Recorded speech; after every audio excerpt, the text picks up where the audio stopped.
Okay, how can you relate something like that to your children?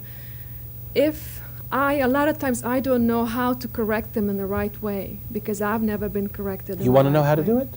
I can tell you in a few words. I don't know the answers at the time when something is happening. Give me an example. My daughter, I called her in for dinner. Her little friend is saying, "Don't listen to your mother. Tell her you don't want to eat dinner." Sounds like the little example I just gave. Yeah, earlier, yeah, trying to, and I didn't know quite how to deal with that because the other child was the same age as my daughter, who is only 3.5, and she was 4. I mean, we're talking about... You mean to say you don't know how to deal with that? You're in bad shape. Well, okay, yes, maybe I am. And I didn't know what to say to the little girl and what to say to my daughter. But I'll tell you what you did. I'll tell you why. I'll tell you why you don't know, shall I? Because it upset you. It did. See? And what now? You're the perfect classic example of what I said. What happens when you get upset? You get turned around. Mm-hmm. Then you forget this common sense thing to do. The common sense and the strength which flows from it.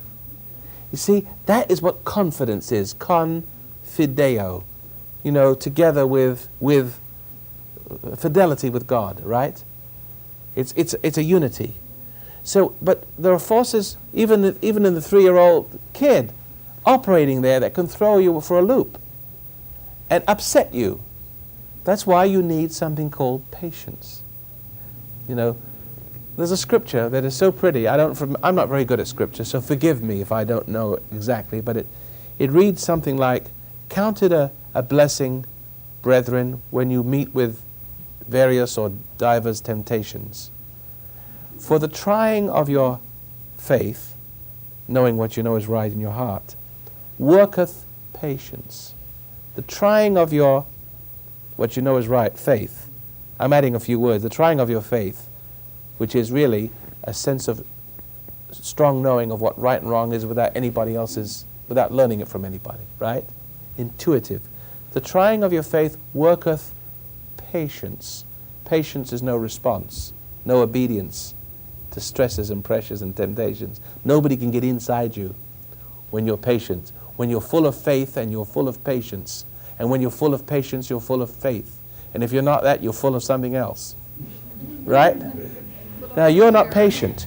You are not patient, and your impatience reverses the natural authority, the natural effect on your child. See, I've been endlessly patient with my children. Guess what? They love me. They see me as authority. They don't see the rest of the world as authority. They see the authority in their father as a real authority, something that is really their friend. So they know to come to me and not to trust anybody else. They know by the same conscience growing in them not to trust anybody else, because they see by the same conscience growing in them that is in me that is not there to trust. They see it.